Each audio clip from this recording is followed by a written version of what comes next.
சிவகங்கை மாவட்டம் காரைக்குடிக்கு அருகில் அமைந்திருக்கும் பிள்ளையார்பட்டி கற்பக விநாயகரை அறியாதவர் யாரும் இருக்க முடியாது. ஆனால் தஞ்சாவூருக்கு அருகில் ஒரு பிள்ளையார்பட்டி இருப்பதும் அங்கிருக்கும் ஹரித்ரா விநாயகரை பற்றியும் பலருக்கு தெரிவதில்லை.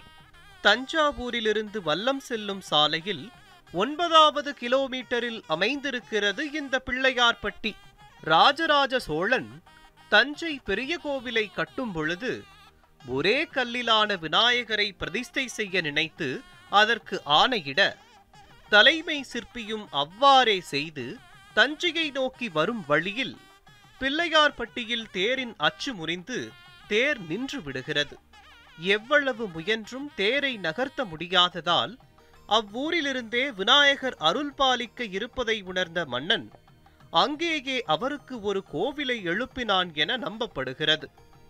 மகாபாரதத்தை எழுதுவதற்காக உடைத்த தன்னுடைய தந்தத்தையும் பாசாங்குசத்தையும் மோதகத்தையும் தன் கைகளில் ஏந்தியுள்ள ஹரித்ரா விநாயகரின் வயிற்று பகுதியில் ராகுவும் கேதுவும் அமைந்திருக்கின்றனர்.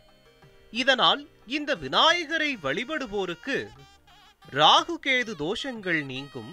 மேலும் திருமணத்தடை, கடன் தொல்லை, கல்வியில் ஏற்படும் இடையூறுகள் ஆகியவற்றை அகற்றி அருள் செய்கிறார் ஐங்கரத்தான்.